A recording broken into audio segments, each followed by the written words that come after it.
Le vélo, figurez-vous, se propage à vitesse grand V dans les villes. Beaucoup d'urbains ont choisi de troquer la voiture et même les transports en commun pour plus de liberté, moins de pollution aussi. Bonjour Christophe Beza. Bonjour Raphaël. Merci d'être avec nous. Vous êtes le fondateur de 31. Et alors vous fabriquez le premier vélo français qui se recharge à la décélération. C'est un vélo électrique. Ça reste un vélo électrique. Un peu différent des autres, mais ça reste un vélo électrique. Un peu différent, mais racontez-moi, comment vous est venue l'idée de changer finalement de mode de fonctionnement? Pourquoi à la décélération? Alors, à la base, je suis parti faire un bike trip avec mes enfants et on voulait partir à l'aventure et donc ne pas avoir de point d'arrêt le soir. Sauf que on s'est rendu compte que quand vous avez un vélo électrique, quand vous allez d'un point A à un point B, il faut nécessairement que sur le point B, vous ayez une prise. Autrement, vous ne rechargez pas. Et donc, en rentrant de ce bike trip, on s'est dit, tiens, il y a quelque chose peut-être à inventer. Et on a sorti ce vélo électrique qui recharge à la décélération. Et le gros avantage, c'est que ça vous permet de pouvoir faire de l'itinérance où vous pouvez aller d'un point A à un point B, puis un point C, sans avoir nécessairement à recharger. Et ceux qui nous suivent sur europe1.fr peuvent le découvrir. On a les images de ce vélo qui se recharge à la décélération.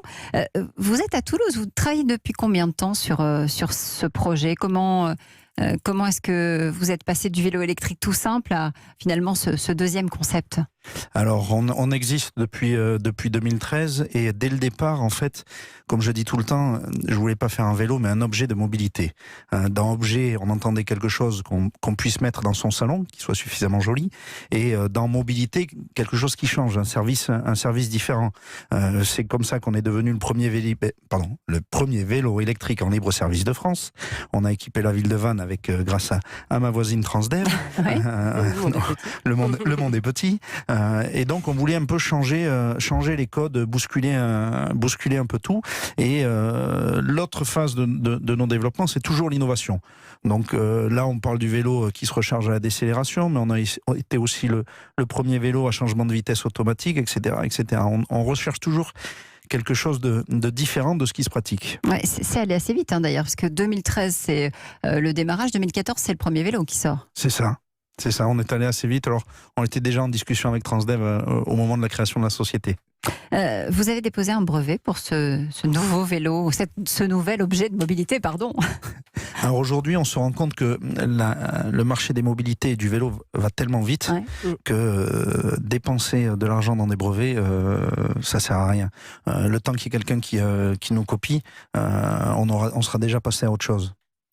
Le frein, c'est quoi aujourd'hui? C'est le prix. Si je veux m'acheter ce vélo, ça reste quand même un gros budget. On est au-delà des 2600 €.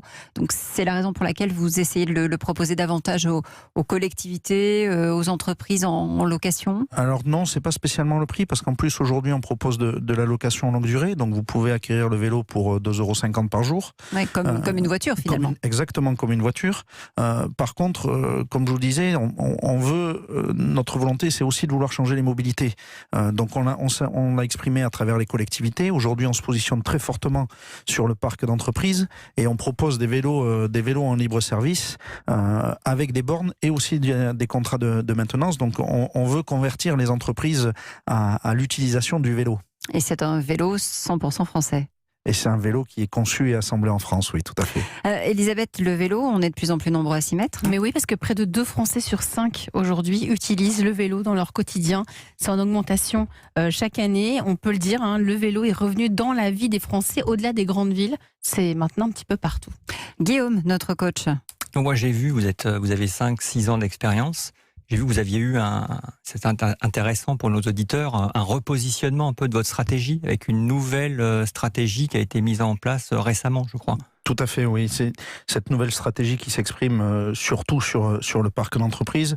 On considère qu'aujourd'hui, vous prenez une entreprise, par exemple, toute entreprise qui a plus de 100 salariés doit proposer un plan de déplacement entreprise. Donc, doit proposer à ses salariés d'autres formes de mobilité. Le vélo est certainement l'objet de mobilité le plus populaire, d'où le fait de notre succès.